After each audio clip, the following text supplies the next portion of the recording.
Hey! Get out of my way, you useless fool. Oh my God! Get out of my way, you useless fool. You're nothing.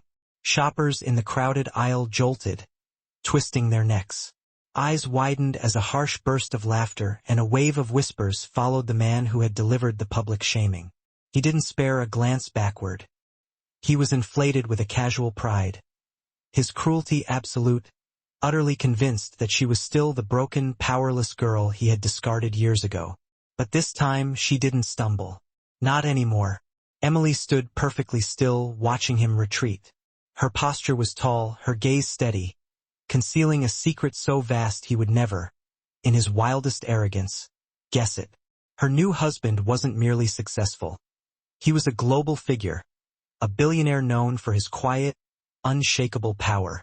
Minutes later, a sleek, black luxury sedan, the kind that looked misplaced in the small-town parking lot, glided to a stop outside the mall's glass entrance.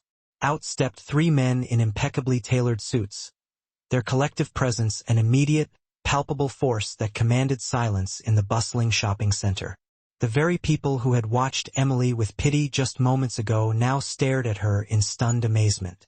This is the story of calculated cruelty, shattering arrogance, and the definitive reversal of fate. What do you think happened in the exact moment he realized who she was truly connected to? Hello, family. Welcome back. Before we dive deeper into this story of vindication, I have a small but deeply heartfelt request. Please take a moment to subscribe. Your support is the lifeline that keeps these stories alive and thriving. Every single time you click that button, you're helping us amplify voices that might otherwise be forgotten and sharing tales that absolutely deserve to be heard. And in the comments section below, please tell us where in the world you're watching from. Because together, we are not just telling stories. We are keeping hope, resilience, and second chances alive. Emily stepped off the regional bus, enveloped in the kind of profound quiet that comes only from years spent learning the art of graceful disappearance. No one in her stagnant hometown had expected her to return. And if they had entertained the possibility, they certainly would have pictured the same fragile girl who had fled years prior with nothing but 2 tattered travel bags and a heart fractured into pieces by Jason's profound betrayal. Letting them hold onto that outdated image made her life easier. The fewer people who knew the truth of her current stability, the safer her newfound peace remained. She pulled her expensive but understated coat tighter against the cool autumn air and began walking down Main Street. Nothing, she noted, had changed. The same cracked sidewalks still wound through town. The same tired diners were filled with the same people who judged the world through streaked windows. And the same heavy memory surfaced. The ghosts of how she used to walk this very path home, tears blurring her vision, simply because Jason had declared her an embarrassment. Now, she walked with her chin level and her steps steady, taking meticulous care not to draw any unwanted eyes. She didn't want to see anyone she knew yet. She just wanted one day to breathe the air of this place without the crushing weight of judgment. Her phone vibrated subtly in her pocket. A simple, reassuring message from Daniel. * Here safe. She caught the smile before she could stop it. * Yes, it's fine. I'll call soon. He replied instantly with a small heart emoji. Nothing dramatic, nothing loud. Just the way he always communicated with her. Always soft, never pushing, never demanding. He had allowed her to choose the moment the world learned she was Mrs. Daniel Hale, the wife of the Daniel Hale. No one here even knew she was married. No one knew her life had dramatically pivoted, and for the moment, that secrecy was her shield. She reached her mother's house sooner than she felt ready. The small porch light flickered with the familiar, slightly pathetic irregularity, just as it always had. The doorbell, she was sure, still stuck, exactly as it had when she was 18. Some things, it seemed, simply refused to be fixed. She lifted her hand to knock. The door opened before her knuckles even made contact with the wood. Emily. Claire's voice stretched into a brittle smile that never quite reached her calculating eyes. Wow, you actually came. Emily forced a gentle, practiced smile of her own. Hi, Claire. Claire pulled her into a hug that felt less like affection and more like being briefly trapped in a coat you desperately didn't want to wear. Mom's inside. She's been waiting. Claire then leaned back, scanning Emily's simple, quality clothes in a single, sharp sweep. You traveled light. Guess nothing's changed. There it was. The very first dig, barely disguised beneath a veneer of sisterly concern. Emily let it slide completely. She had learned a long time ago not to wrestle in the dirt with Claire's profound pettiness. Claire thrived on reactions. Emily consistently refused to feed her. Inside, her mother stood near the stove, nervously stirring a half-cooked dinner. Helen looked visibly older than Emily remembered, though her rigid posture remained as stiff and defensive as ever. She turned at the sound of the approaching footsteps. "Oh, Emily." She wiped her hands quickly on a dish towel and offered a tired smile, the kind that communicated she wasn't sure whether to feel relief or a fresh surge of anxiety. "You made it." "I did." Emily stepped closer, trying to inject warmth into the atmosphere. "How are you, Mom?" Helen offered a quick, light hug. It was warm, technically, but it lacked the deep, grounding comfort of home. "You should have called ahead," she said, her voice laced with faint reproach. "We would have prepared something." "I didn't want to fuss," Emily answered truthfully. Claire snorted loudly from the doorway. "You don't say." Emily's jaw tightened almost imperceptibly, but she still didn't react. Not yet. Dinner felt precisely like sitting on dangerously thin ice. Every conversational sentence broke the surface just a little bit more. Her mother asked vague, almost careful questions about where she'd been, what sort of work she was doing, and who, precisely, she'd been spending her time with. Claire didn't even bother to pretend to hide her aggressive interest. Every time Emily paused even slightly, Claire leaned forward, her eyes bright, waiting for a crack she could prise open and exploit. "So, you're back for good?" Claire asked, savagely stabbing her salad as if the lettuce itself had offended her personally. "Or is this another one of your little phases?" "I'm not here to talk about phases," Emily said, her voice perfectly quiet and level. Claire chuckled, a short, nasty sound. "Right, of course. You always hated being honest about your mess, didn't you?" Helen let out a long, suffering sigh. "Claire? What?" "I'm asking a valid question." Emily placed her fork down deliberately, the metal clinking against the plate. "I came home to visit. That's all." "That's all?" Claire repeated, incredulous. "You vanished for years. You don't call. You don't send a real update about your life. And now you say you're just here to visit like we're distant, casual cousins? Come on." Claire's smile stretched, becoming sharp and predatory. "What happened? Did things fall apart again?" Emily felt the familiar, old heat building under her ribs. It was the heat she used to mistakenly identify as shame. Now, she recognized it as controlled, steady anger, an emotion she had learned how to hold in check. "I'm fine," she stated simply. "Better than fine." Claire's eyes narrowed instantly. She clearly did not like answers she couldn't immediately control or dismantle. "Sure, I guess fine is what broke looks like these days."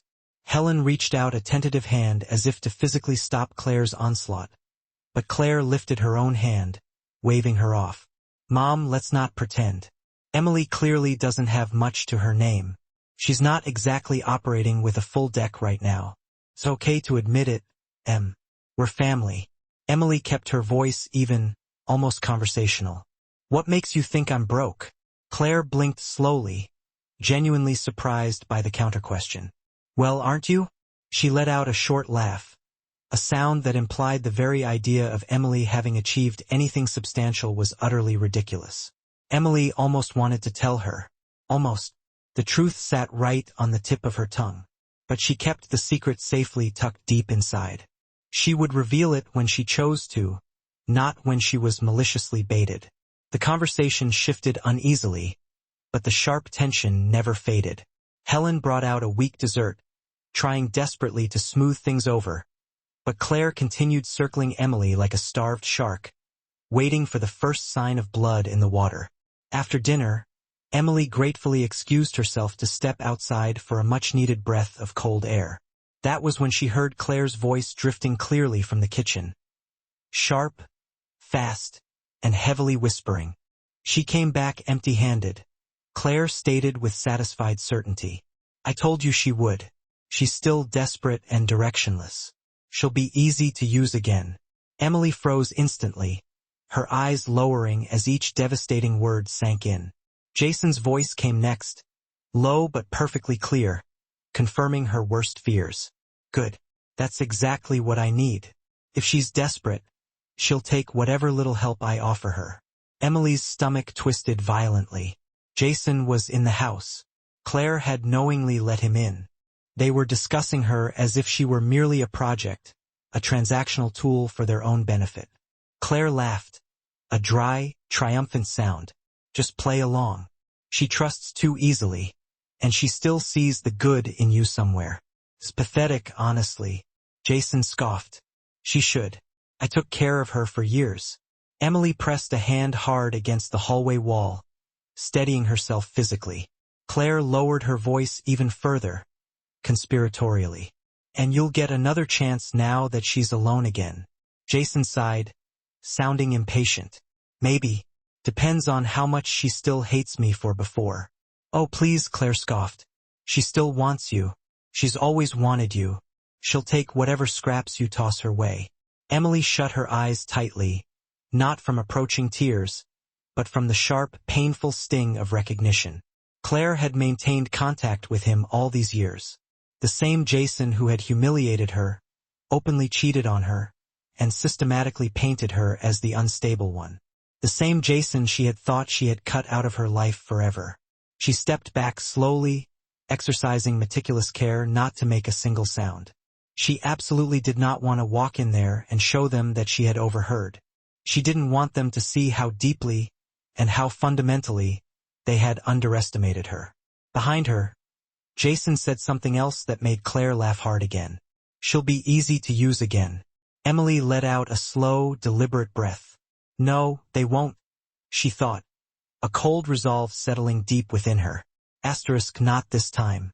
She stepped off the porch and walked quickly toward the sidewalk, needing a desperate moment to think, to truly breathe. The night air now felt heavier, thick with deceit. Everything inside that house now made terrible sense in a way she profoundly wished it didn't. Her mother's pervasive avoidance of eye contact. Claire's sudden, sharp interest. The easy, confident manner in which they spoke for her, about her, and fundamentally against her. None of them knew she was married. None of them knew the powerful life she had meticulously built. They still pictured her as the girl Jason had comprehensively broken. Emily walked until she reached the corner store, the one she used to stop at after the very worst days of her past. She paused near the entrance, allowing her rapid heart rate to slowly calm. Her phone buzzed again. Thinking about you. Everything all right? She typed back carefully. Just family things. Nothing new. Daniel replied instantly. Call if you need me. I mean it. She allowed herself a faint smile. I know. She slipped the phone away and stepped inside the brightly lit store. She needed water. Maybe something sweet, a simple distraction. She absolutely didn't need the past pressing in from all sides. She picked up a bottle of sparkling water and moved toward the short checkout line. People shuffled around her, chatting idly about sales, children tugging impatiently on sleeves, a young couple arguing quietly over coupons. Normal, stable, inconsequential things. Then she heard it, a laugh. It was a familiar, confident, mocking sound, far too loud for the modest space. Jason. He rounded the corner of the aisle, his phone pressed against his ear, his smile wide and self-satisfied. He hadn't seen her yet. He was loudly talking to someone, bragging about some minor, stupid achievement. Exactly the kind of conversation he always used to engage in when he craved attention. She wanted desperately to walk the other way, but she froze for one crucial second, just long enough for him to turn his head and spot her.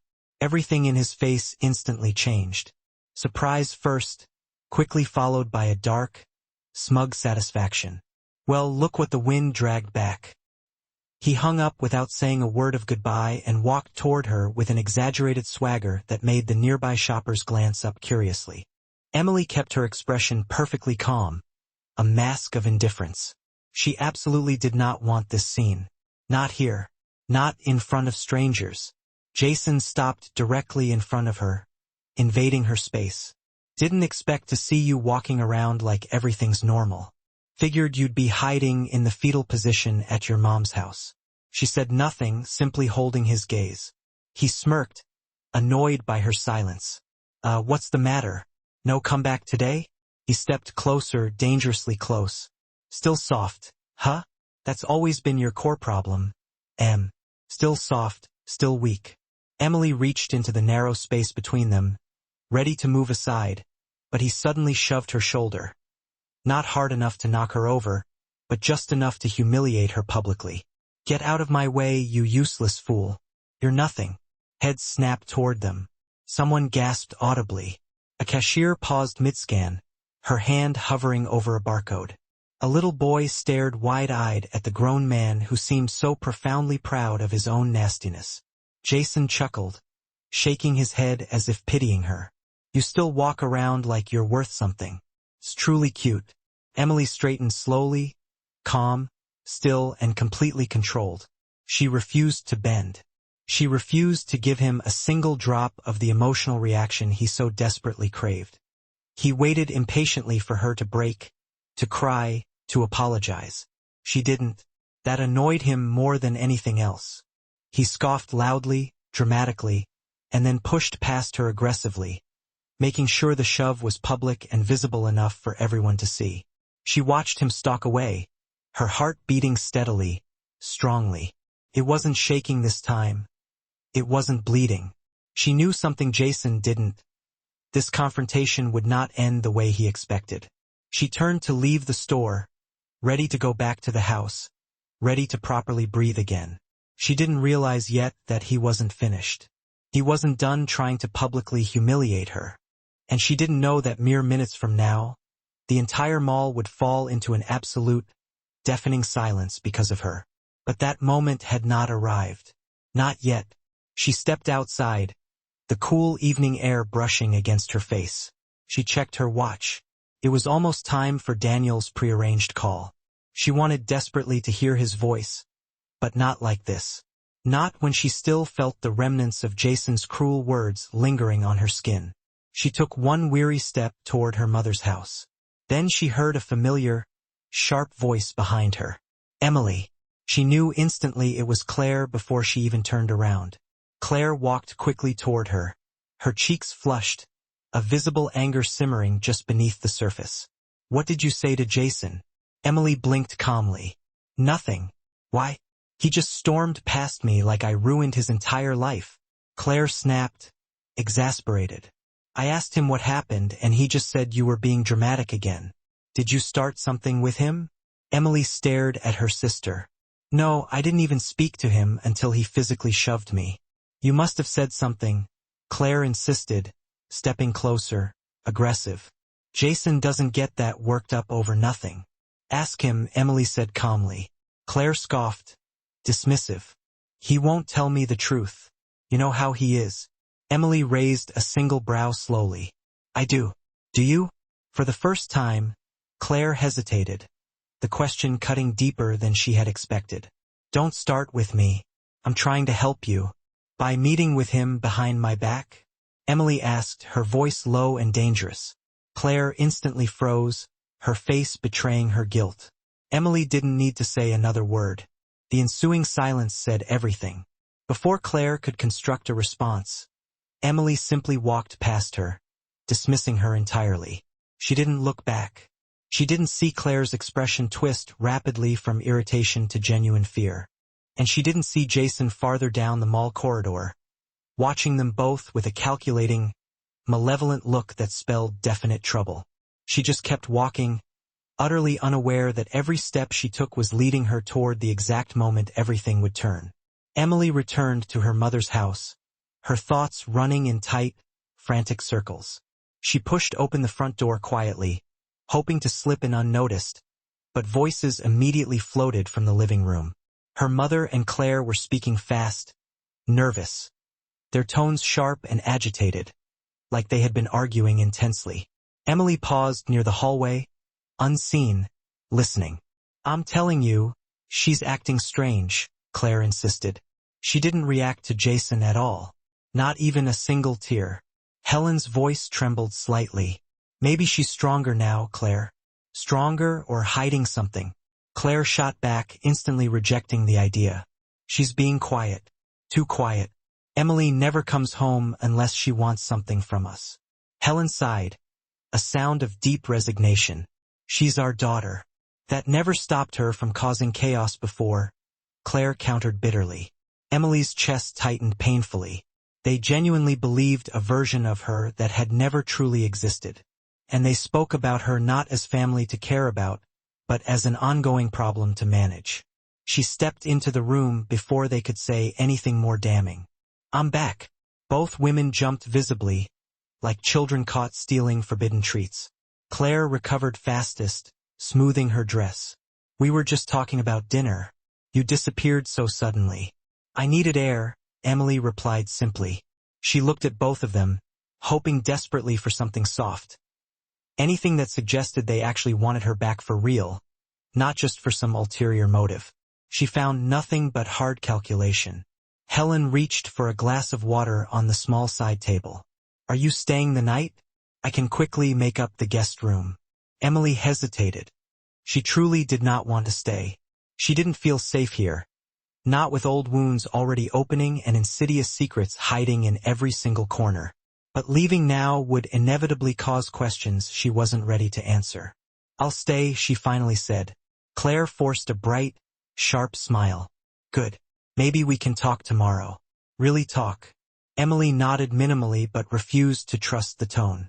She quickly excused herself to the guest room, closed the door firmly, and sank down onto the edge of the stiff bed. Her phone buzzed yet again. Asterisk still okay.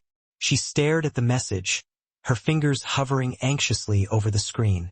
For a fleeting moment, she wanted to tell Daniel absolutely everything. The whole ugly, humiliating truth. But she stopped herself. Not because she didn't trust him implicitly, but because she didn't want her first real moment of returning home to be completely overshadowed by the toxicity of the past. Asterisk I'm fine. Going to rest, asterisk she typed. He replied, asterisk call me if you wake up. She took a deep, stabilizing breath, profoundly grateful that he never pushed, never assumed, and never demanded that she open herself up on his timeline. She lay back on the hard bed and closed her eyes. She didn't sleep for long. A sudden, sharp burst of shouting from the hallway jolted her violently awake.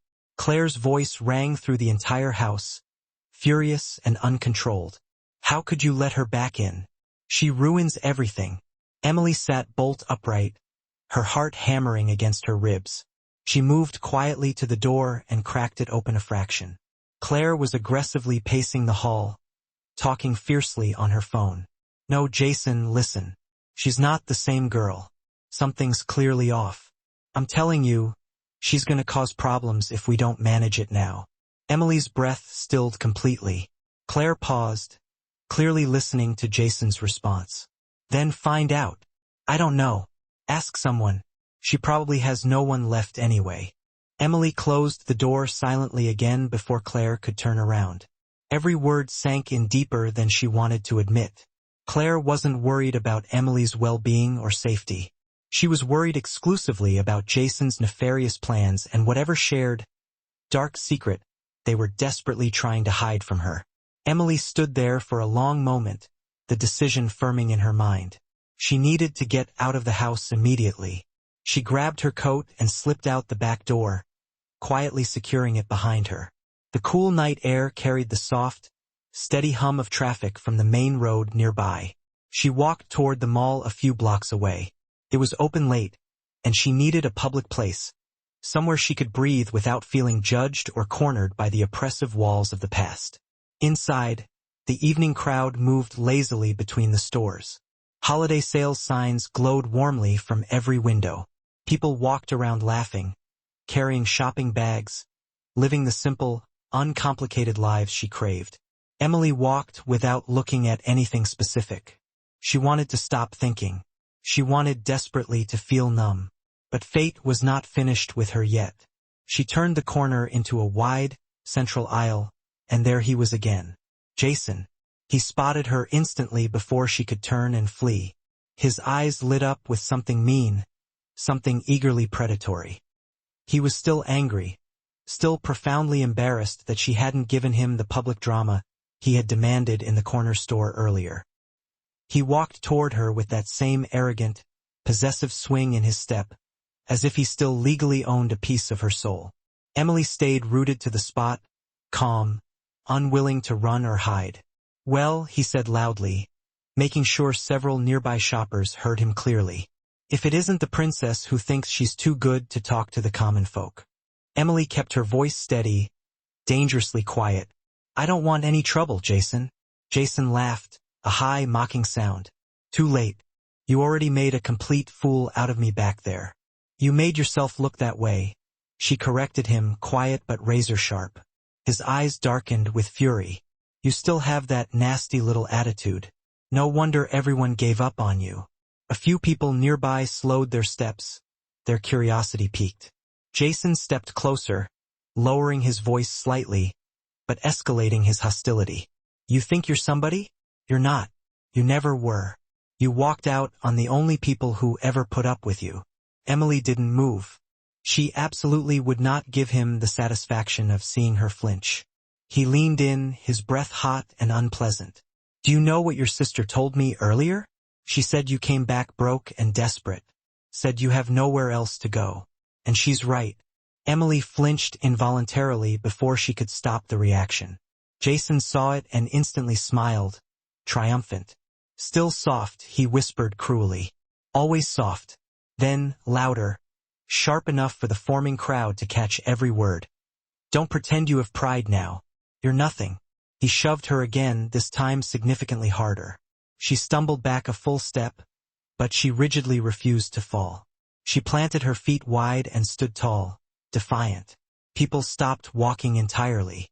A small, fascinated circle of eyes formed around them. Whispering started again. Some pointed openly. Some laughed awkwardly, unsure exactly what they were witnessing. Jason smirked, clearly enjoying the public attention. "Look at you. Can't even protect yourself."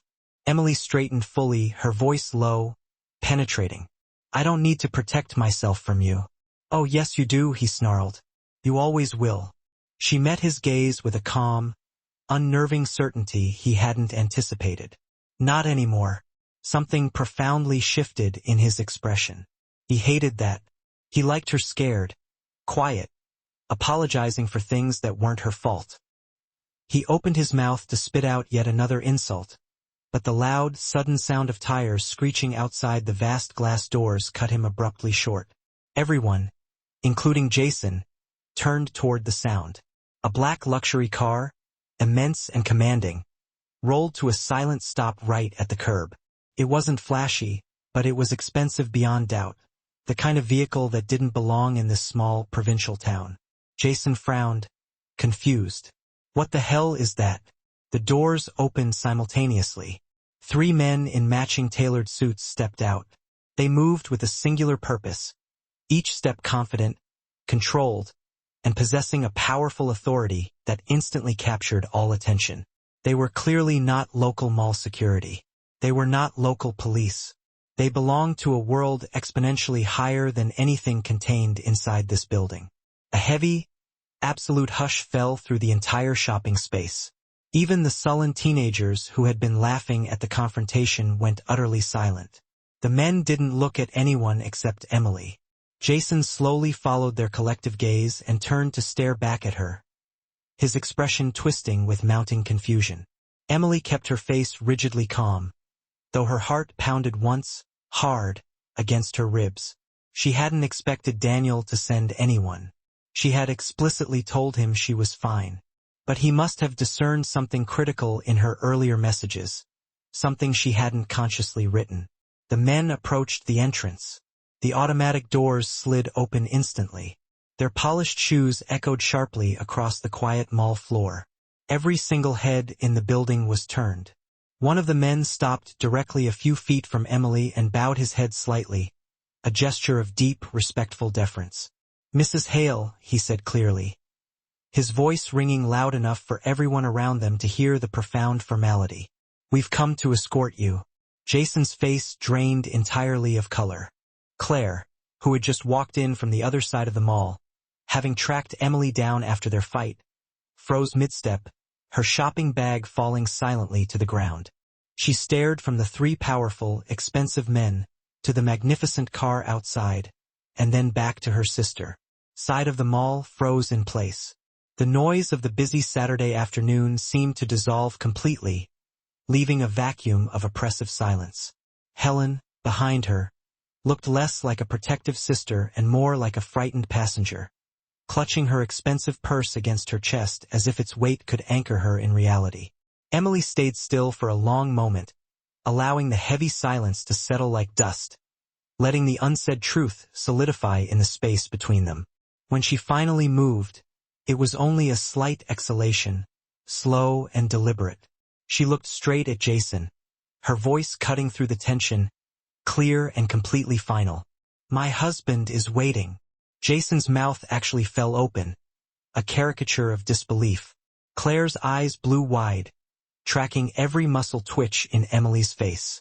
The entire, cavernous mall seemed to momentarily suspend its breath, waiting for the consequence of that simple sentence.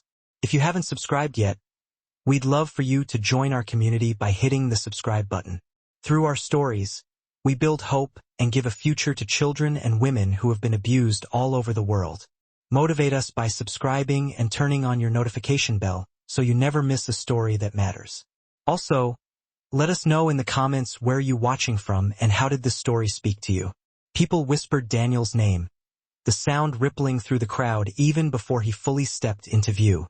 They didn't know his face or his position, but they recognized the aura of power, the undeniable weight of his presence. His arrival didn't create a rush or a shockwave. It was a subtle, quiet shift in the very atmosphere, the kind that naturally compelled strangers to straighten their posture and lower their voices in deference.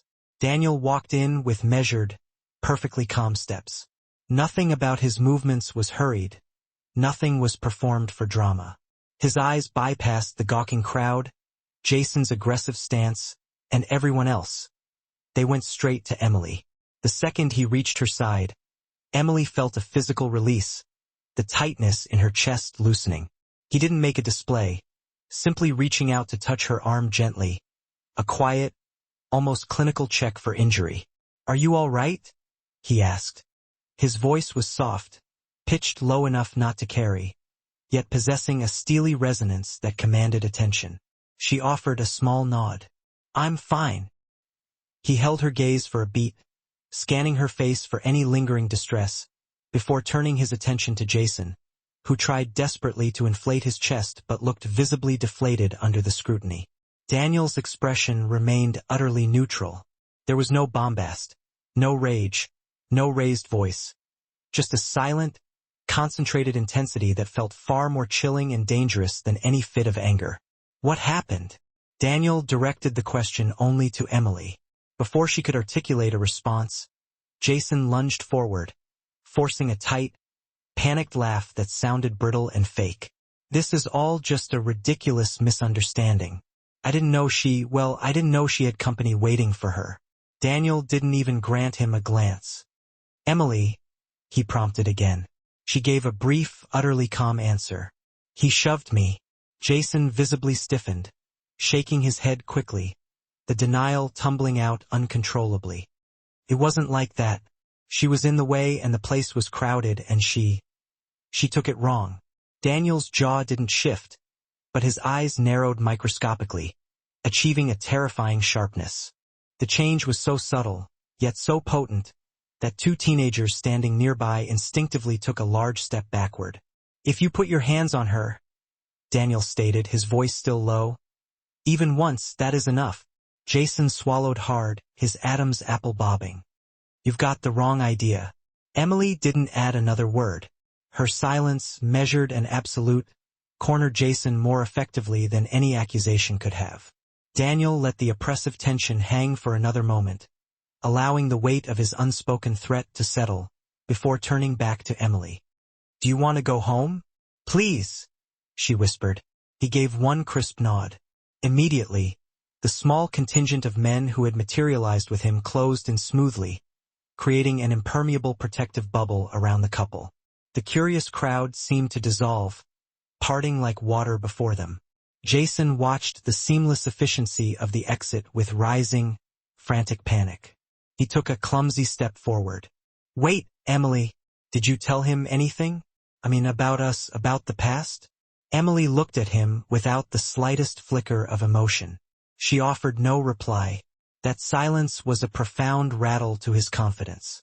His face twitched, his aggressive facade finally cracking. "You didn't tell him, right? You wouldn't twist it. You know how things went between us." Daniel lifted his head, a minimal gesture that was an immediate signal. His security detail instantly moved, placing themselves between Jason and Emily with an unspoken, immovable warning. Emily leaned marginally closer to Daniel and murmured softly, "Let's go." He placed his hand lightly and reassuringly on the small of her back, guiding her toward the exit. Jason stood frozen, abandoned, his mouth agape as if he needed one final justification before the ground dissolved beneath him. Across the mall, Claire and Helen finally broke free from their shock and hurried toward Emily.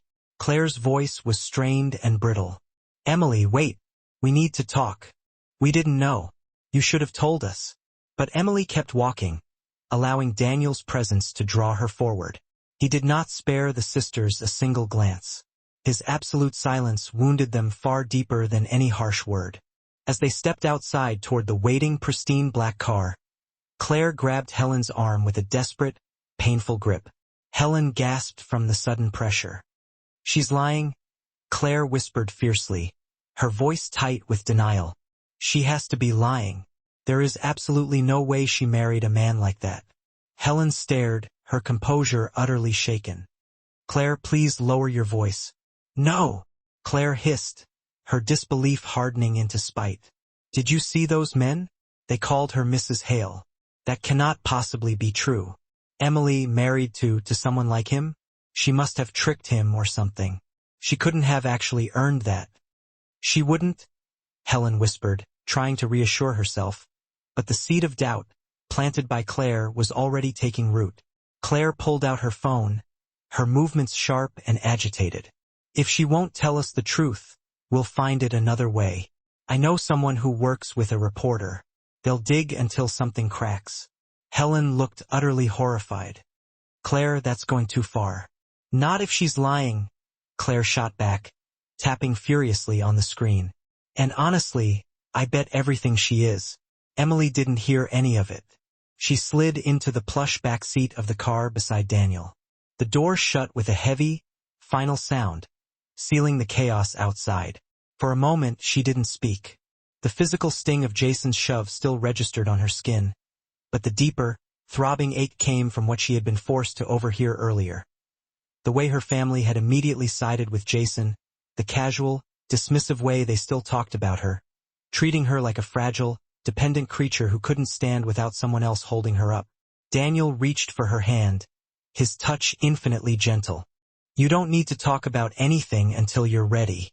She leaned back, resting her head against the cool leather of the seat. "He hasn't changed. Not at all."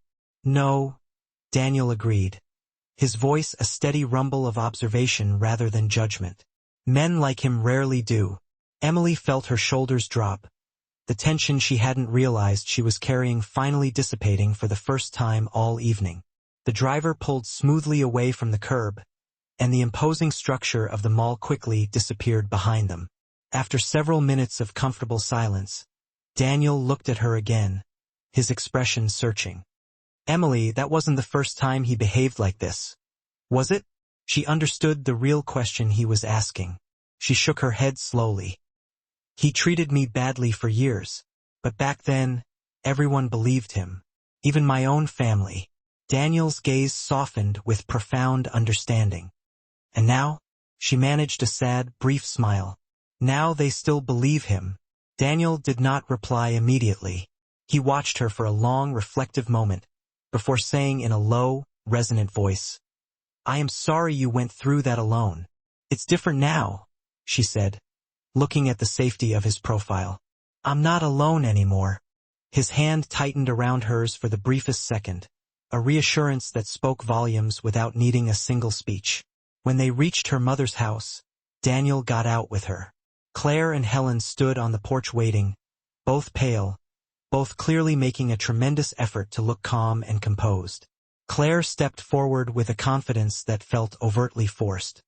"We didn't know you were with someone," she said, attempting a friendly, patronizing smile directed at Daniel. "This is quite unexpected." Daniel nodded politely, his demeanor relaxed and unhurried. "Emily needed support tonight. I'm glad I could come." Claire blinked, clearly thrown off balance by how normal and calm he appeared. She had expected the archetypal cold billionaire, arrogant, distant, and intimidatingly loud. She had no strategy for dealing with a man who spoke gently, yet radiated unshakable power. Helen edged closer, her voice slightly strained.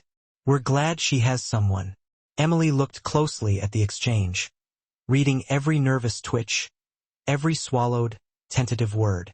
Claire was already strategizing, planning a new angle of attack. Helen was clearly conflicted, but habitually leaning toward Claire's aggressive influence. Daniel sensed the undercurrent of hostility and subtly kept his hand resting lightly at the small of Emily's back. It was not a possessive gesture, but purely one of supportive ownership. It instantly changed the dynamics of the porch. Claire's eyes flicked downward to where his hand rested. Something sharp flashed through her expression. Was it resentment, or perhaps a sudden, ugly envy? Daniel gave Emily one last look, brushing his thumb almost imperceptibly across her knuckles. "Call me if you need anything. Anything at all." "I will," she said softly. He kissed her forehead, a simple, intimate gesture, then stepped back and allowed his men to open the car door. Claire's mouth dropped open slightly at the casual intimacy. Helen's hand trembled near her chest. The car drove off, leaving the three women stranded in an abrupt, uneasy silence. Claire broke first, turning on Emily with harsh intensity. "Okay, Emily, you genuinely expect us to believe that man is your husband?" Emily walked past her toward the front door. "Believe what you want. That's not an answer," Claire snapped, following her inside, her voice rising in pitch. "How did you meet him? When did you get married? Why didn't you tell us any of this?" "Because it wasn't your business?" Emily stated quietly, closing the emotional distance between them. Helen closed the door behind them, her face etched with anxiety. "Emily, this is so sudden. Daniel seems very, successful." Emily didn't turn around. "He is." Claire scoffed, an abrasive sound. "So what did you do? Trick him? Did you hide your past? Did you lie about who you were?" Emily stopped and turned just enough to meet her sister's aggressive gaze. "No, I didn't lie about anything. He knows everything about me." Claire's jaw clenched, the realization that her primary argument was useless frustrating her. "You expect the world to accept this when you've always needed help from everyone to function? Come on. What did you tell him to get him to marry you?" Emily met her stare with a profound, unsettling calm that clearly unnerved Claire. "Nothing," Emily said simply. "I didn't chase him. I didn't ask for anything. I didn't pretend. He chose me." Claire's face twitched with something dark and unreadable. Helen stepped forward quickly, trying desperately to mediate the tension. "Emily, sweetheart, we're just trying to make sense of things. We want to know the truth." "You want control," Emily said softly, the words landing with devastating accuracy. "Not truth." After Emily walked toward her room, Claire instantly pulled Helen into the kitchen, her movements sharp and secretive. "She's hiding something massive," Claire hissed, keeping her voice low. "You saw how unnaturally calm she was. She is absolutely lying about him. She's hiding something big that we need to find out." Helen pressed her hands together nervously. "Claire, stop." She seemed happy. "That's the problem," Claire whispered fiercely. "Emily has never been happy. Not really. Something is fundamentally off." She picked up her phone again. "I'm calling Megan right now, and she'll connect us with that reporter. They can dig into Emily's marriage history. If she's lying or hiding something, we'll know by tomorrow." Helen shook her head weakly, fear paramount in her eyes. Claire, please. She's your sister. And she's dangerous when she hides things. Claire insisted, her gaze cold and fixed. Emily didn't hear any of that. She sat on her bed with the lamp turned low, staring at her phone as Daniel's name appeared on the screen, followed by a new message. Asterisk, you didn't tell me everything. Did you? Emily swallowed hard, her pulse jumping. Asterisk, about what? About him? Asterisk, she blinked rapidly. Asterisk, what about him? Daniel hesitated, then sent another message. Asterisk, he once pitched a proposal to my company years ago. A very dishonest one. He was blacklisted for it. I think I know now why he tried to get in. Emily's heart plummeted, a dead weight in her chest. Asterisk, Jason, what was the proposal? Daniel replied almost instantly. Asterisk, he was trying to use someone's name to gain access to corporate secrets and funds. He never said who he was leveraging. I think I know now. Emily stared at the luminous screen. Jason hadn't returned to her life for any sentimental closure. He wanted access to her husband's high-stakes world. And Claire had been the eager assistant helping him try to get it. Her chest tightened painfully. The walls of the room suddenly felt too close, suffocating. Everything from her past, the betrayal, the financial desperation, the manipulation, was reaching for her again, even though she had fought so hard to climb out. And the worst, most terrifying part was knowing this wasn't the end. This was only the very beginning. Emily barely slept that night. Every time she closed her eyes, she saw Jason's condescending smirk, Claire's suspicious, cold stare, and Daniel's deeply worried message. By sunrise, the familiar, crushing weight of everything was pressing on her once more. She got up, washed her face with cold water, and tried to regulate her breathing. She stepped into the kitchen, hoping for solitude, but Claire was already there, scrolling rapidly on her phone, a small, satisfied grin playing on her lips, too smug for this early hour. Helen sat at the table, stirring her tea endlessly but refusing to drink it. Claire looked up, her smile turning to fake sweetness. Morning, Emily. Sleep well? Fine, Emily said flatly, moving past her toward the coffee machine.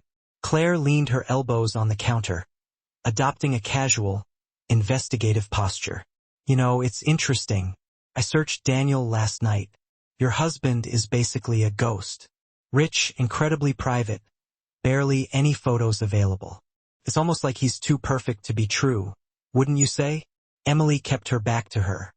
He values privacy. Convenient, Claire countered, her voice laced with skepticism. Helen quickly tried to intervene. Claire. No. Claire cut her off, her eyes locked on Emily's rigid back. If Emily wants to run around claiming she's married to some untouchable billionaire, shouldn't she be able to prove it? Emily turned slowly, her expression unreadable. I don't have to prove anything to you. Claire smirked, an ugly curve of her mouth. Then you won't mind when other people start asking questions. Helen finally spoke, her voice thin.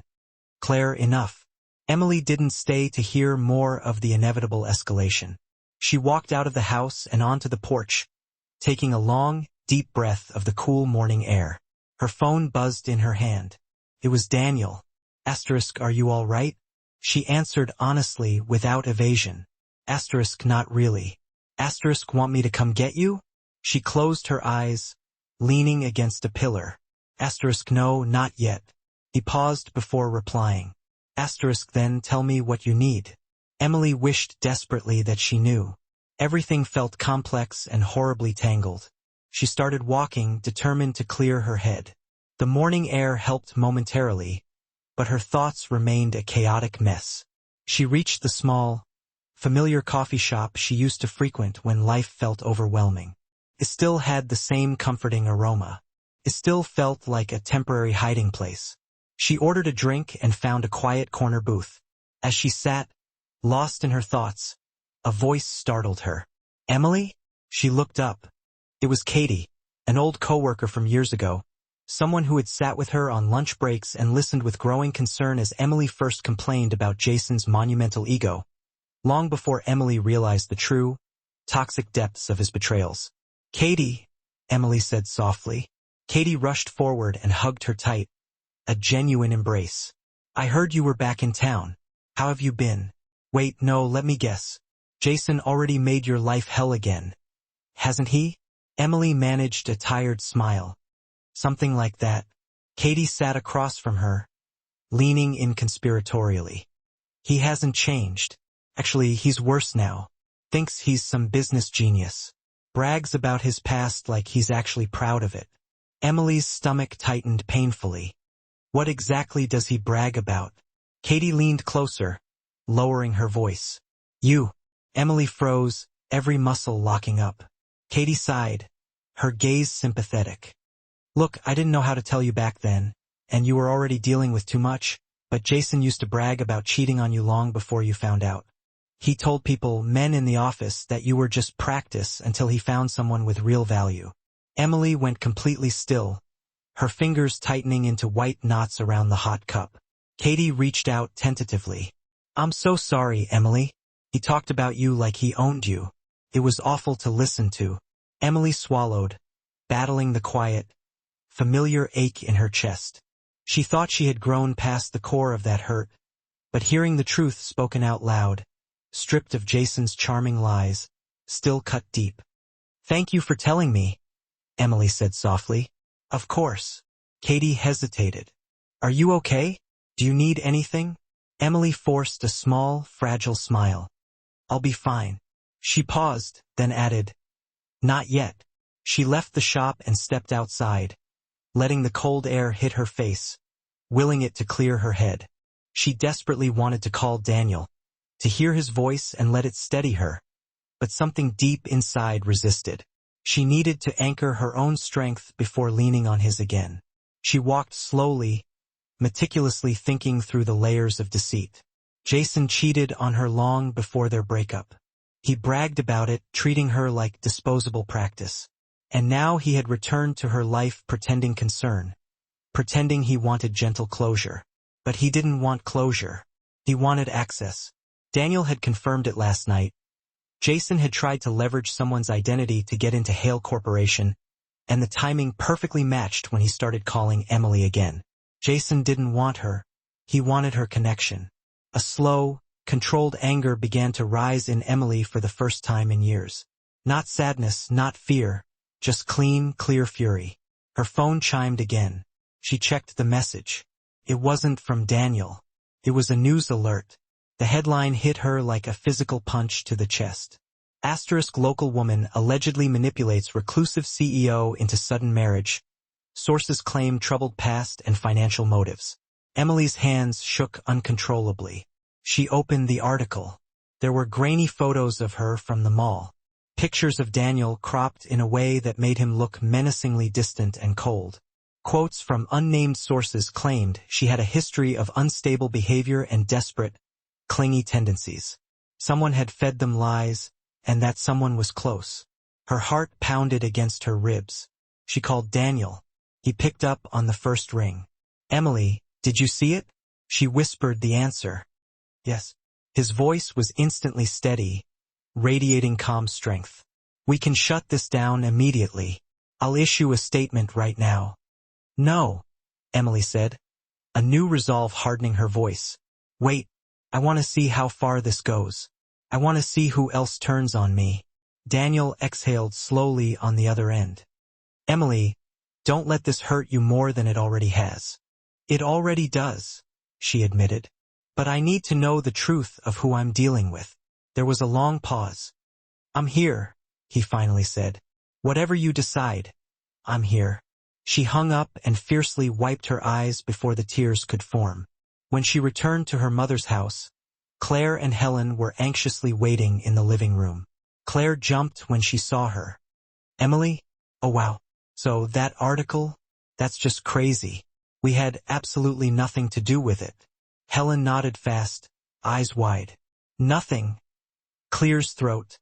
At all. Emily stared at them, reading every flickering glance, every muscle twitch of suppressed guilt. I see, she said simply. Claire forced a bright, unnaturally loud laugh. I mean, how would they even know anything about you? You haven't been around in years. Helen wrung her hands together, looking miserable. Maybe someone saw you with that man and just made assumptions. Emily kept her voice deceptively soft. Maybe. Claire's eyes darted quickly toward her phone, then back to Emily. Well, anyway, we're here for you. Always. Emily didn't answer. She turned and went to her room, leaving the accusation hanging in the silence. Her phone buzzed again. Another message. Unknown number. No words, just a single, shocking photo attached.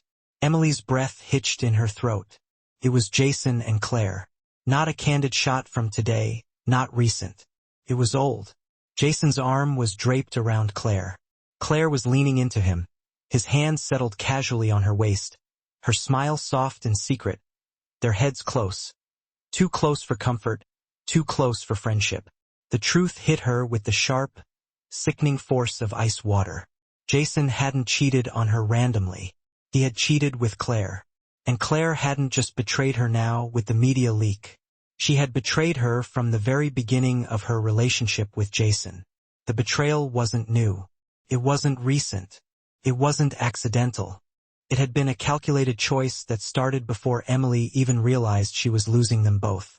Emily stared at the photo, her lungs starved for air, the room starting to spin violently. Then another message arrived, a text attached to the photo. Asterisk, you should have known. They always chose each other over you. Emily didn't remember opening the living room door. She only registered the searing heat rising up her neck, the phone vibrating slightly in her trembling hand, and Claire sitting casually on the couch as if nothing monumental had happened in the world.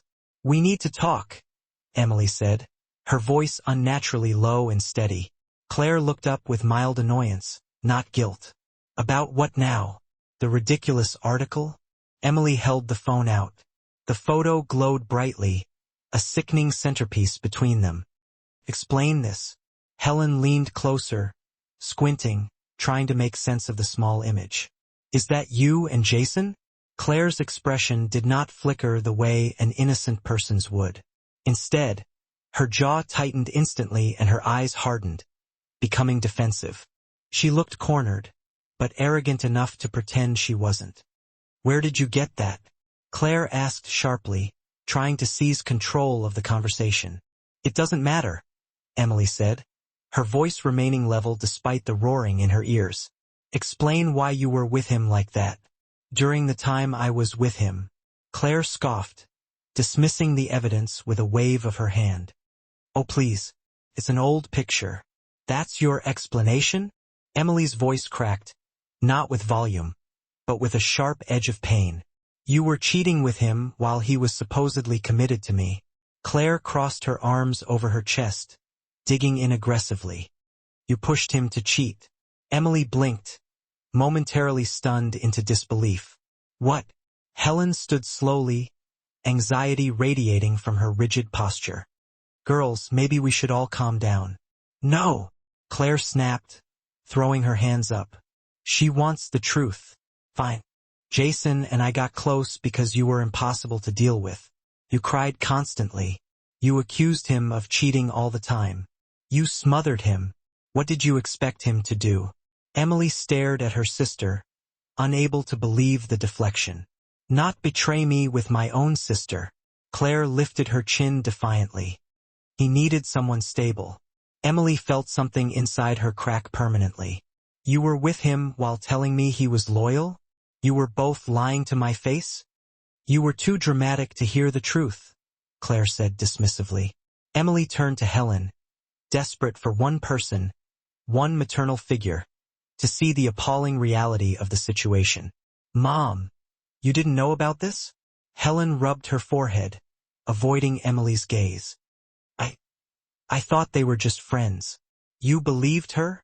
Emily whispered, the question barely audible. Helen didn't answer. That was confirmation enough. Emily inhaled sharply, her body shaking slightly. Jason didn't cheat because I pushed him. He cheated because he wanted to, and you helped him. You're not a victim, Emily, Claire snarled. Stop acting like one. Emily's hand shook violently around the phone. I'm not acting. I'm reacting. Claire rolled her eyes, the gesture steeped in contempt. Here we go again. Same old Emily. Everything hurts you. Everything is a grand betrayal. Maybe look at what you did to drive people away from you. Emily didn't know how she was still standing, but she forced her voice to stay terrifyingly level. I loved you, both of you, and you chose him over me. Claire didn't deny it. She didn't even soften. Helen stepped closer, her voice trembling, desperately trying to soften the blow. Emily, sweetheart, you have to understand. Jason told us things. He said you were unstable. He said he didn't feel safe. He told us you needed space away from us. Ice slid through Emily's chest, chilling her to the bone. What things? Helen's eyes dropped again. He said you had angry episodes, that you threatened him, that he was scared of you. Emily stumbled backward, disbelief overriding the pain. You believe that? He was so convincing, Helen said quietly, tears welling up. He said he needed help, and he offered money to keep the peace. Emily froze solid. Money? Helen's silence was a devastating confirmation. Emily's voice broke completely. He paid you to stay away from me. It wasn't like that, Helen whispered, attempting a denial. It was exactly like that, Emily stated, a cold, hard finality in her tone. He bought your loyalty. Claire planted herself squarely between Emily and Helen, a defensive barrier. You were completely unstable back then, Emily. Jason came to us, desperate, claiming he needed protection from your volatility.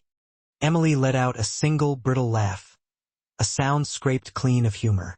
And you needed his cash. Claire's expression hardened, defensive but still self-justifying. We made difficult choices. We did what was necessary to survive. No, Emily countered, her voice dangerously low. You did what benefited you, every single time. A wave of dizzying nausea hit her. It felt as if the solid ground beneath her feet had dissolved, dropping 2 inches and continuing to fall into an abyss. She wasn't processing a single moment of treachery. She was witnessing an entire history of calculated, patterned betrayal laid bare. Her phone vibrated again. A sudden, jarring intrusion. Another message, another orchestrated strike. This time it was a video link. Acting purely on instinct, she tapped it open. The screen flared, showing a younger version of herself. Raw, terrified, weeping uncontrollably, desperately pleading with Jason to disclose where he had been that night. Her on-screen voice was a pathetic tremor, her hands visible shaking, her chest heaving with silent sobs. Jason had recorded this intimate moment of anguish, a deliberate violation she never knew occurred. The caption beneath the clip was a brutal execution. She's been unstable for years. Her husband deserves the truth. Emily felt a violent, sick twist in her gut. It was horrifyingly similar to watching her younger self struggle underwater, only to feel the current of public scrutiny dragging her back down into the darkness. Claire leaned closer, her expression clinical. Oh, that is definitely not a good look, Emily. Emily spun toward her, horrified recognition chilling her blood. You knew he recorded me. I didn't instruct him to, Claire conceded, avoiding her eyes. But honestly, you just look exactly how you acted. Hysterical. Overly dramatic, Helen murmured, worriedly smoothing the fabric of her dress. Emily, you have to control this. This is not helping your image. My image. Emily repeated the word, the absurdity making her chest ache. Is that the only thing you two care about? Appearances?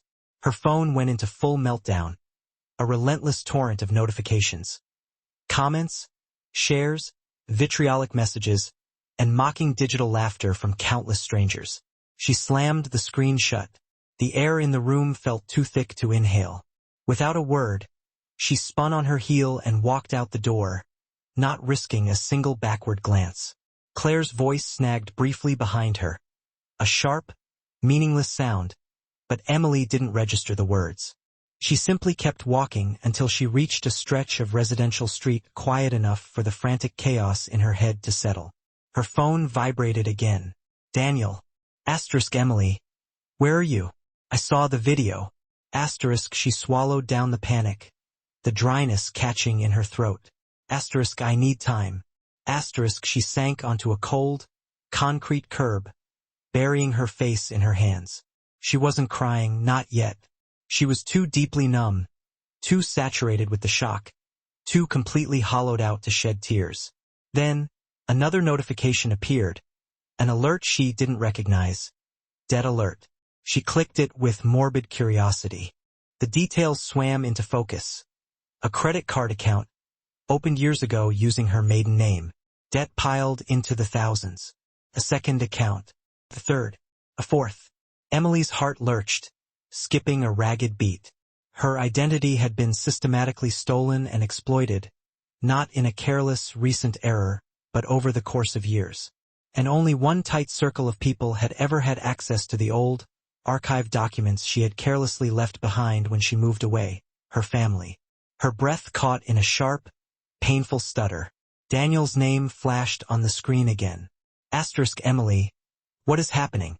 Asterisk she typed slowly, deliberately. Asterisk I think someone used my identity. There's debt I never opened. Asterisk Daniel's reply was instantaneous and decisive. Asterisk I can fix this. Say the word.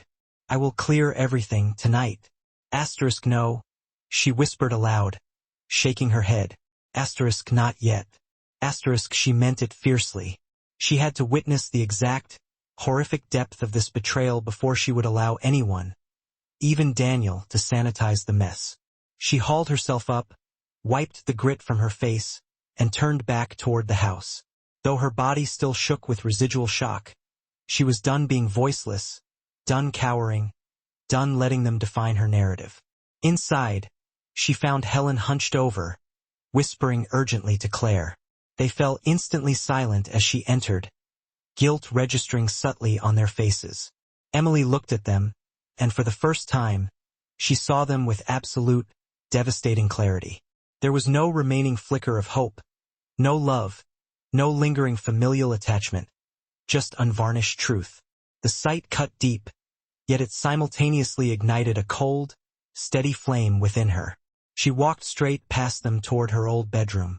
She needed a moment alone to process, to breathe, to find her anchor before beginning the final confrontation. Her phone buzzed again, a fresh notification from an unfamiliar number. She tapped it open immediately. Her heart plummeted with terrifying speed. It was a screenshot of a private chat exchange between Claire and Megan, her oldest friend, her confidant, the one person outside of Daniel she thought she could absolutely trust. The messages were sickeningly explicit. Asterisk I'll send everything I know. The tabloid is paying double what Jason promised. She's hiding something crucial. They want all the dirt. Asterisk Emily stared at the screen until the text dissolved into an incomprehensible blur of light. Yet another betrayal. Not opportunistic but thoroughly intentional. Calculated. Paid for. Her world was telescoping inward, the pressure threatening to reduce her to the tiniest, most insignificant version of herself. She sat heavily on the edge of the bed, her breath thin and shallow, her vision tunneling. This wasn't the absolute bottom, but she was close enough to feel the ground crumble beneath her. Emily didn't know how long she sat there, fixated on Megan's damning words. Betrayal was quickly becoming a language she had been forced to learn fluently. Every person she had ever relied on had spoken it to her in a different dialect.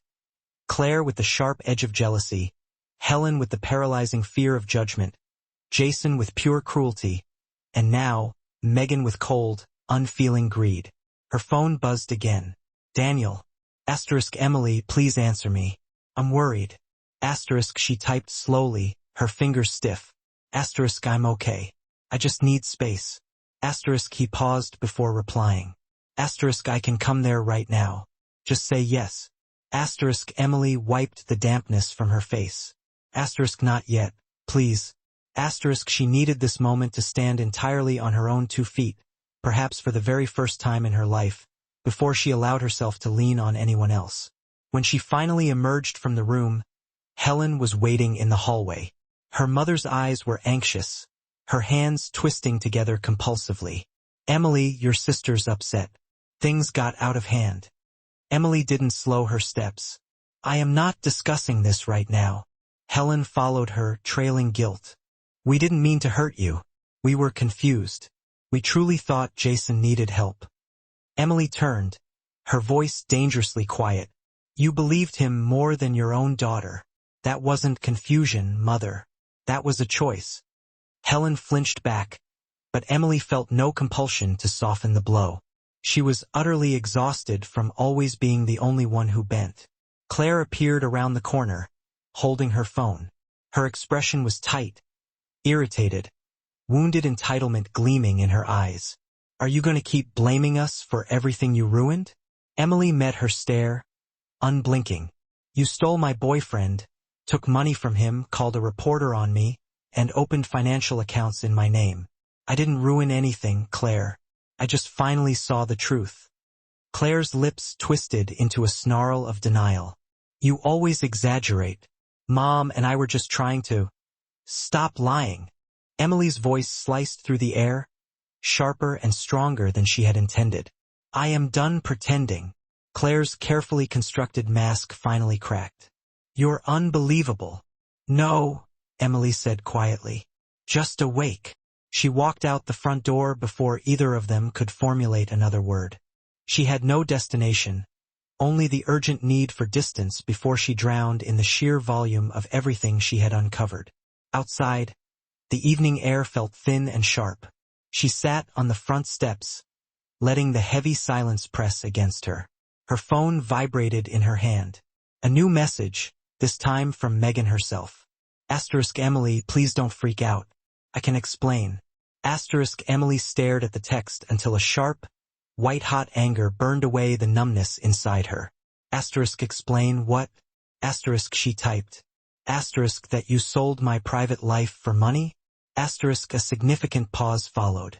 It wasn't like that. Claire said the reporter already knew things. I just added details.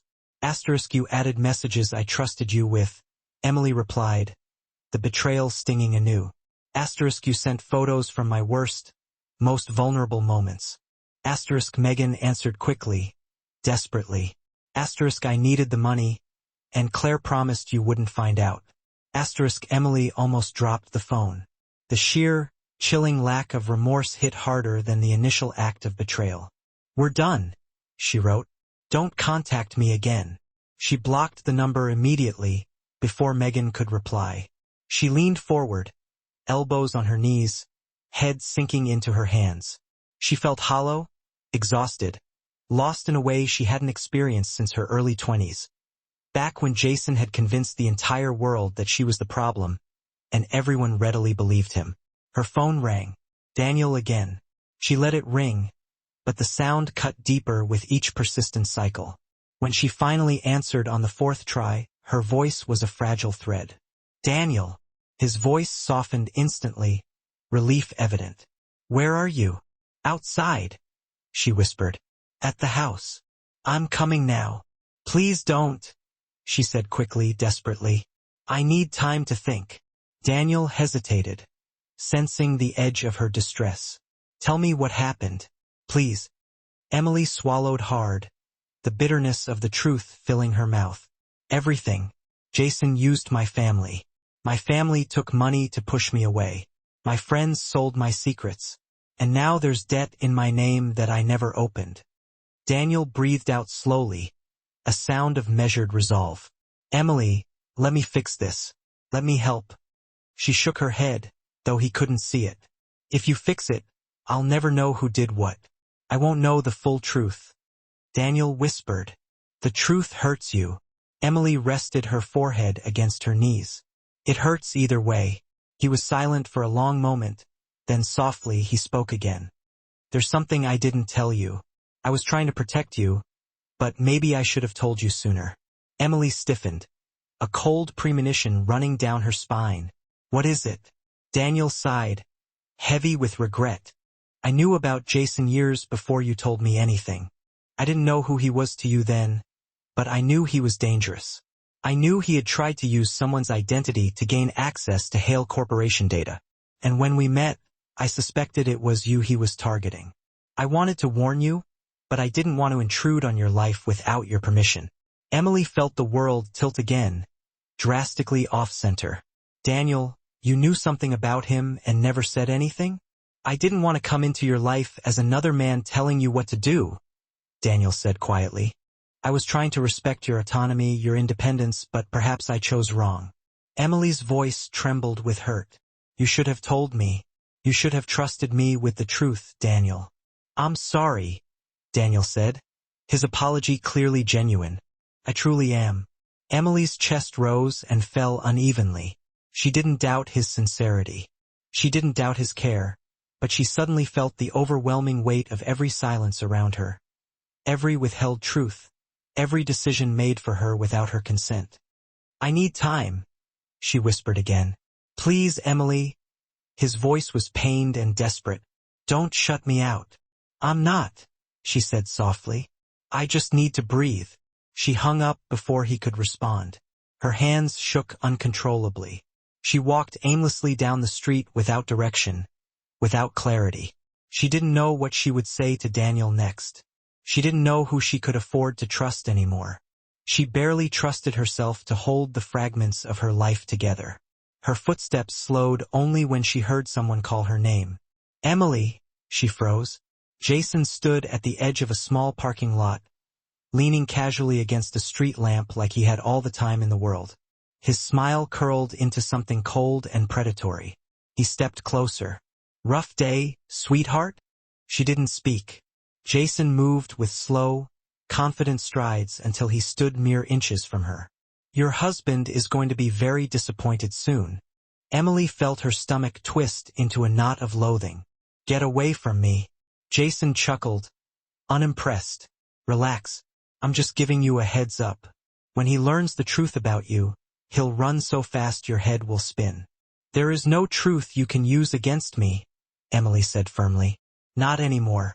Oh, sweetheart, Jason murmured, pity dripping from the word. There's always something. He reached into his jacket and pulled out a folded document. He flicked it open with practiced ease and held it out toward her. You might want to see this before he does. Emily stared at the paper. Her name, her address from years ago, her old signature. A signature she recognized as her own past handwriting, yet one she had never written on this document. Her breath caught in her throat. What is this? She whispered. Jason smiled like he had been waiting for precisely this moment of confusion. Emily stared at the document in Jason's hand, her pulse hammering in her ears. Her signature sat at the bottom of the page in neat blue ink, the distinctive swoop of the familiar curl on the Y.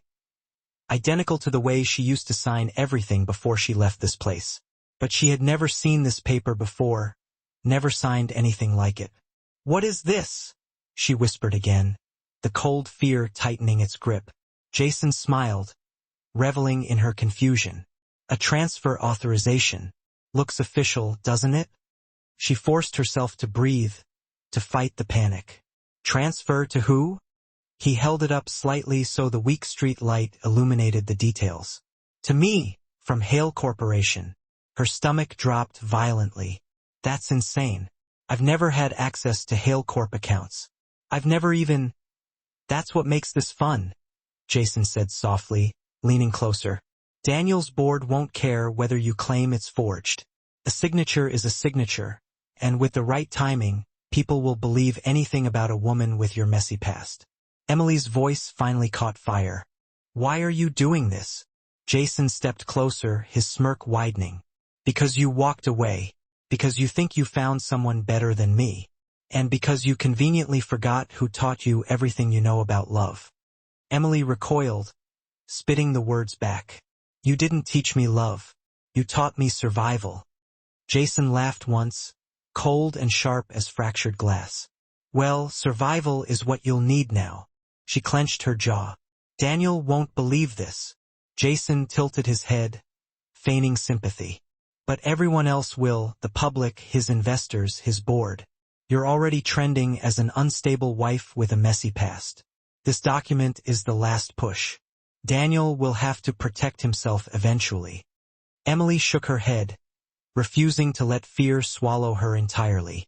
He's not like you, Jason leaned in, his voice conspiratorial.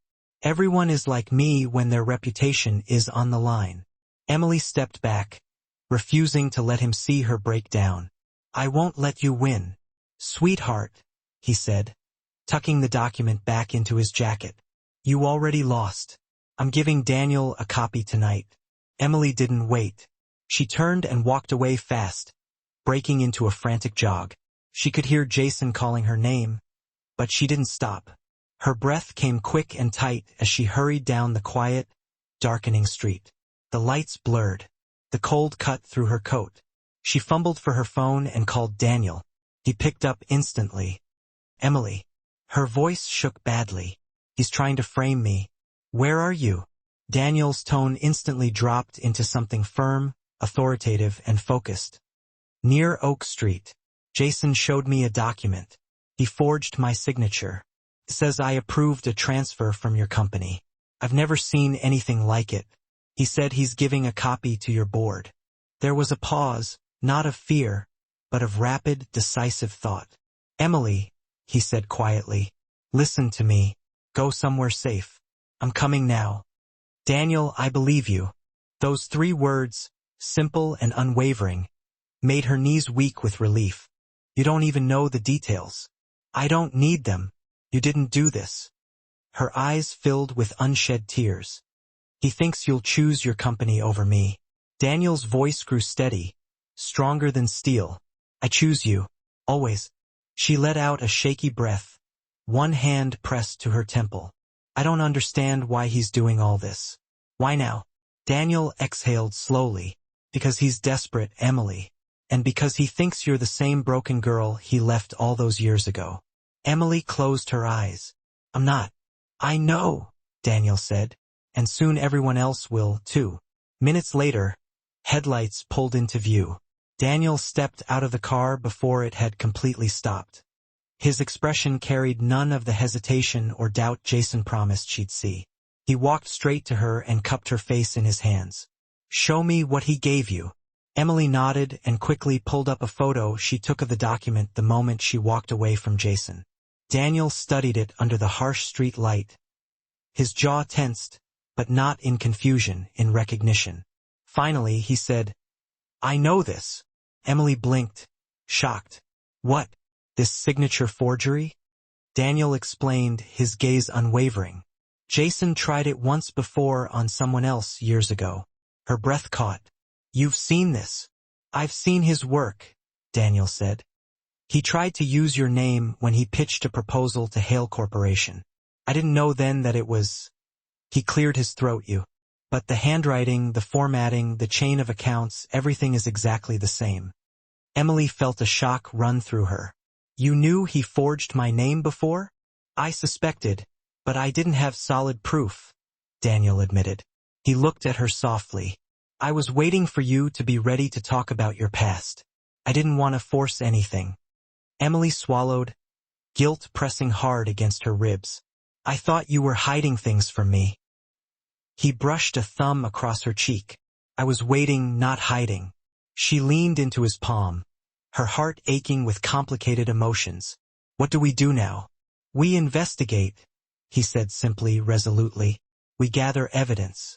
We expose every lie and we end this. Emily nodded, strength settling back into her bones.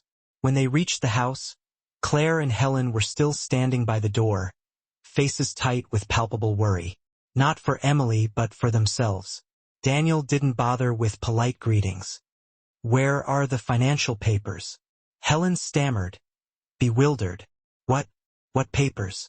The ones Jason paid you through, Daniel said calmly, his tone devoid of accusation, making it all the more chilling. We know about the deposits. We know about the debts opened in Emily's name. Claire stepped forward, her face flushed scarlet. You can't talk to us like that. This is our home. Daniel didn't raise his voice. He didn't need to. This is the place where Emily was manipulated, silenced, and used. I'll speak however I need to. Emily watched her mother shrink back slightly, not from Daniel's anger, but from a flicker of internal guilt. That alone was new.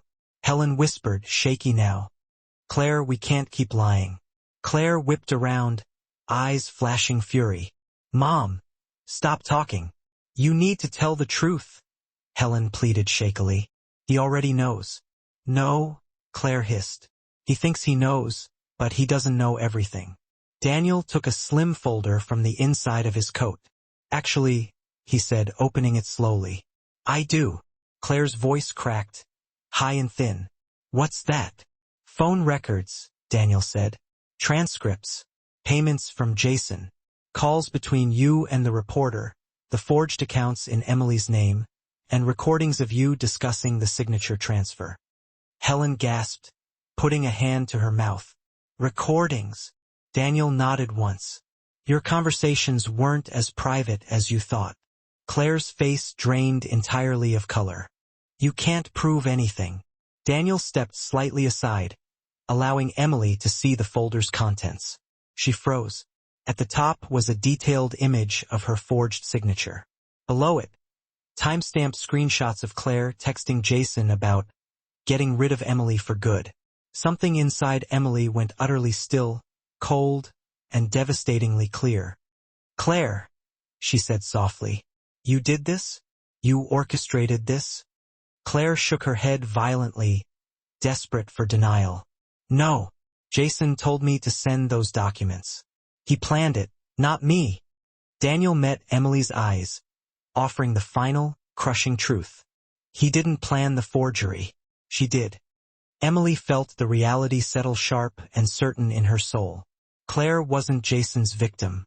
Claire wasn't misguided. Claire wasn't confused. She was the architect of the scheme. Claire's lips trembled, tears finally starting. I just wanted what you had. Emily stared at her, comprehending the depths of her sister's resentment. You wanted Daniel. Claire's breath hitched on a sob. Why you?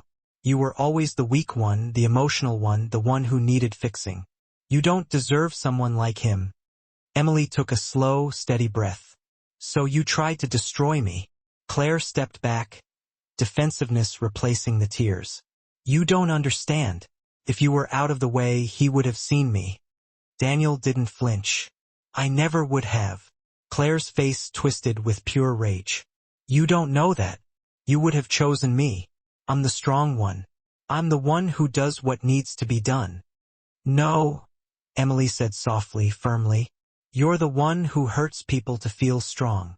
Helen burst into agonizing tears. Claire, how could you? Claire said nothing, staring hatefully at Emily. Emily didn't feel anger anymore, just profound heartbreak and icy clarity. And yet, the night wasn't over. Before they could say anything else, headlights appeared violently at the end of the street. A car sped, pulling up to the house with aggressive haste. Emily froze. Jason. What happened next would change everything. Jason stepped out of the car with a reckless, overconfident swagger that didn't match the panic flickering behind his eyes. He slammed the door shut and marched toward the porch, completely ignoring the way Daniel's security team subtly shifted into alert positions. He looked only at Emily, as if she were still his to control and intimidate. Emily, he said, forcing a charm-laced smile. We need to talk. Alone. Daniel stepped forward before Emily could speak, placing himself between them. You won't be speaking to her, alone or ever again. Jason laughed, but the sound was shaky at the edges. You think you can control this? You think she'll come out clean when the truth about her comes out? Emily met his eyes calmly, the fear finally gone. The truth already came out. Yours is coming next. Jason's smile faltered, a hairline crack appearing in his facade. What do you think you know? Daniel opened the folder he held, revealing the documents inside. Everything. He handed Emily a single sheet. She looked down, security footage from the mall. Not just the shove, not just the insults. Footage of Jason cornering her, blocking her path, and grabbing her arm hard enough to make her visibly recoil in pain. Jason's face went instantly pale. That means nothing. Daniel pulled another document from the folder.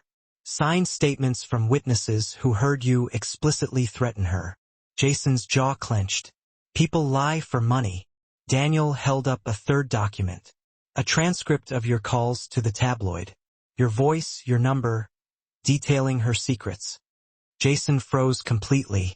And this, Daniel added, pulling out a final paper, is evidence you attempted this exact same forgery 2 years ago with a different identity, providing us with a clear pattern of criminal intent. Emily watched Jason's confidence crumble in slow motion. His hands shook, his breathing grew uneven, and his eyes darted from Daniel to the documents to Emily, searching frantically for one last weapon. You think you can pin this all on me? He spat. She signed that transfer. I have it right here. Daniel stepped forward with quiet finality. We know she didn't sign it. Emily handed over the forged paper. Jason had shown her. Daniel, with the steady hands of a surgeon delivering a diagnosis, laid the printout directly next to the authenticated documents provided by Emily's lawyer earlier that day. The forgery was grotesque in comparison, a glaring, obvious mismatch that shattered Jason's composure. The subtle nuances of paper weight, the alignment of the header, the differences screamed off the page, damning and undeniable. Jason recoiled a full step, his breath catching. You can't prove intent. We already did, Daniel countered, his voice low and unwavering, a gavel hitting wood. Your personal office printer serial number, the precise timestamps embedded in the metadata, the multiple revised drafts automatically saved on your private cloud account. You didn't just commit fraud. You left a breadcrumb trail that even a novice investigator could follow. A soft, wretched gasp escaped Helen, her hand flying to her mouth, the reality finally hitting her with physical force. Claire pressed her back hard against the cool plaster of the wall, looking less guilty and more utterly terrified of exposure. Jason ran both hands back through his slicked hair, true, blinding panic blooming across his face. No, Claire helped with that. She convinced me to send those specific documents. She promised me it would be the one thing that would finally ruin Emily forever. Claire's denial was instantaneous, sharp as broken glass. You narcissistic liar. You were the one obsessed with having her gone. Not me. Jason's finger shot out, trembling wildly as he aimed it at her. You said Daniel would finally notice you if Emily was out of the picture. You craved the attention. Claire's carefully constructed composure fractured. Her voice cracked into a desperate squeak. You're twisting every single thing I said. Daniel watched the spectacle of their mutual destruction unfold with a calm, steady gaze, his authority radiating silently. This ends tonight, he stated simply. Jason spun toward Emily, his eyes hot, tears of pure, blinding rage welling up. You did this. You manipulated everything. You turned them all against me. Emily shook her head slowly, the movement heavy with disappointment, not anger. You did that to yourself, Jason. He took a shaky, stumbling step toward her. But 3 large security guards, previously blending into the background, moved simultaneously, a physical barrier materializing instantly in his path. Jason halted, chest heaving like a bellows, his face a mottled mask of fury and humiliation. You think he'll keep you? Jason spat, desperation coating the insult. You think you're actually safe now that I'm gone?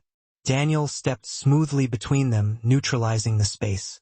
She is safe, he affirmed, his eyes locking onto Jason's. You're not. 2 guards stepped forward, formal and precise. Mr. Hale. Daniel gave a curt, silent nod. They closed in around Jason, professional and unrelenting. Wait, Jason screamed, struggling against the strong grip. This isn't over. She ruined my life. You ruined your own life, Emily interjected quietly, her voice ringing with finality. And you selfishly dragged everyone who loved you down with you. Jason thrashed uselessly, his protests muffled as the guards swiftly escorted him toward the waiting car. His last words were a broken, pathetic echo of his lifelong malice. She was nothing. Nothing. Emily did not flinch. She did not raise her voice. She didn't even blink away the tears that should have been hers. She simply watched the figure of her tormentor disappear into the deep night, his voice fading into nothing but meaningless noise. When the heavy black car finally pulled away, hauling the wreckage of Jason's life, The street settled into a profound, painful silence. It was the silence of a bomb having just exploded. Helen stumbled, collapsing onto the cool concrete of the porch step, burying her face in her trembling hands. "Emily, I am so sorry," she wailed, her voice thick with regret. "I truly didn't know the extent of it." Emily remained standing, motionless, the epicenter of a new, steady strength. "You chose to believe him," she stated, each word slow and deliberate. "You chose to participate in hurting me. You chose to take money to purposefully stay away from your daughter for years." Helen's sobs intensified, racking her slight frame, but Emily did not move toward her. Not this time. She recognized that this grief was warranted, but she didn't have forgiveness available to give. She didn't even know if that absolution would ever exist. Claire wiped her face roughly, leaving dark, oily streaks of mascara across her pale cheeks. "Emily, I swear, I didn't mean for it to ever go this far. I just wanted something that was finally mine. I always felt like you had everything handed to you." Emily's voice was soft, dangerously so, but utterly firm. "Claire, I had nothing. I barely survived the poverty and the neglect, and yet you still wanted to strip away the tiny shred of hope and stability I had finally found." Claire covered her mouth with a shaking hand, her eyes wide with newly realized horror. "I don't deserve your forgiveness," she whispered. Emily looked at her sister for a long moment, then nodded once, slowly. "You don't." A heavy, truthful silence descended over the porch, thick with consequence. Daniel walked deliberately to stand beside Emily, reaching out to take her hand gently. His touch was solid, grounding her, anchoring her to the present reality. "What do you want to do now?" he asked, his voice meant only for her. Emily looked back at the imposing, familiar facade of the house. It was a structure filled with ghosts, memories of wanting a familial love she never received, of trying desperately to earn trust that was never extended, of chasing an acceptance that was always deliberately kept out of reach. She let out a long, slow breath, shedding years of emotional baggage. "I'm done here." Helen choked on a fresh sob from the step. Claire's shoulders crumpled inward, acknowledging the final separation. Emily didn't turn back to offer comfort or explanation. "I'm choosing myself now," she announced quietly, decisively, "and I cannot possibly do that here." She stepped off the porch and onto the walkway, leaving the past behind her. Daniel walked with her, his steps matching hers exactly. As they reached the imposing wrought iron gate, he spoke again, confirming the inevitable future. "The official charges are ready to file. Fraud, corporate identity theft, and attempted blackmail. Our attorneys will handle every detail from here." Emily nodded, a feeling of deep, cold satisfaction settling in her gut. "Good. You're sure about this course of action?" he asked softly, offering one last chance for hesitation. "Yes," she confirmed. Her voice didn't waver. "Let the truth do what it needs to do." Daniel squeezed her hand tightly, a deep, unmistakable pride shining in his eyes. "You did this, not me. You stood up and you faced them down." Emily drew a deep, steadying breath of the cool night air. "I'm not afraid of them anymore." Reporters and camera crews were already swarming at the end of the long drive, alerted by the breaking news of Jason's arrest and the involvement of the high-profile attorney. The noise level was immediate. Cameras flickered like a swarm of fireflies, and voices rose in a chaotic chorus, microphones thrust forward like weapons. Emily did not shrink back the way the old version of herself would have. She didn't instinctively retreat behind the protective bulk of Daniel. She straightened her spine, squared her shoulders, and lifted her chin high. Daniel stayed close, a supportive force, but he deliberately did not overshadow her. He let her stand alone, bathed in the sudden glare, anchored only by her own burgeoning strength. The reporters shouted questions in a deafening torrent. "Emily, did you have prior knowledge of the fraud? Why did Jason single you out for targeting?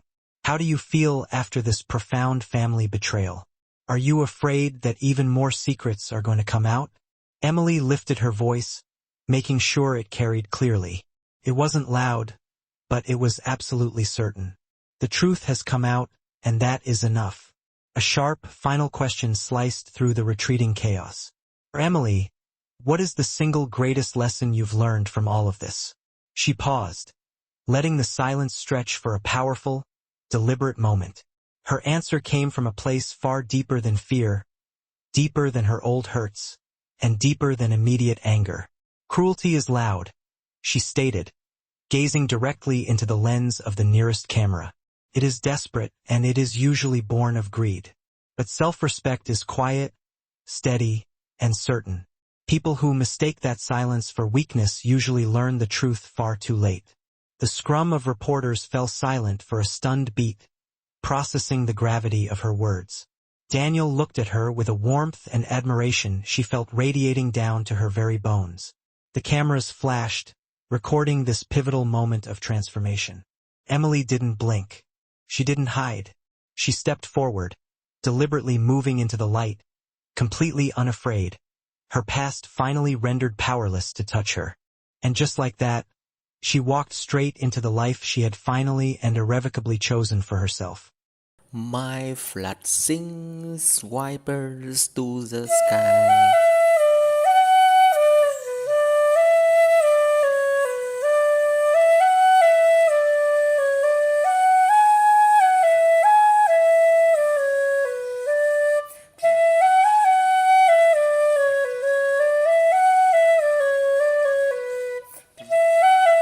Melodies flows gentle and free, carrying dreams across the sea.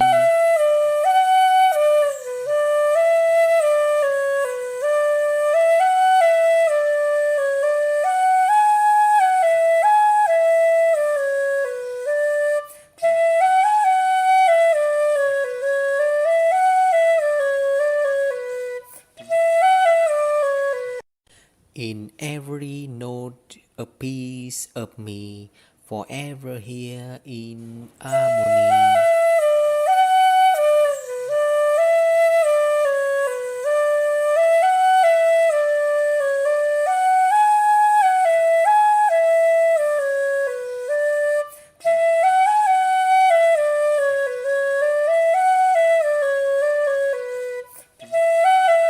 My flood sings vipers to the sky.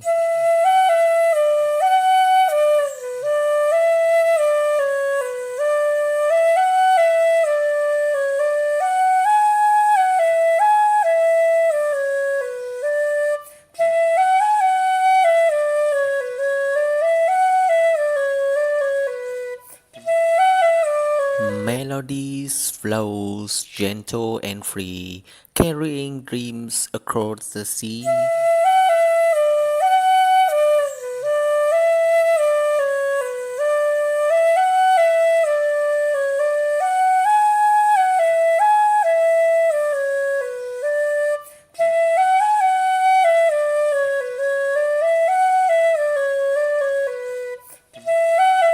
In every note a piece of me, forever here in harmony.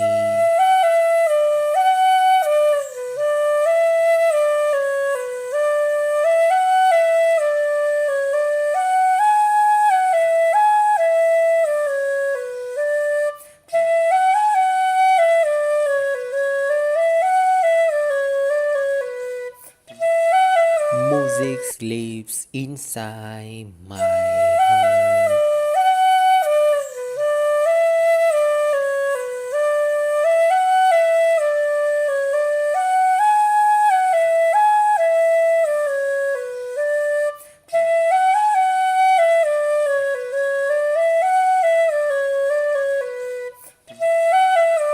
Music lives inside my heart.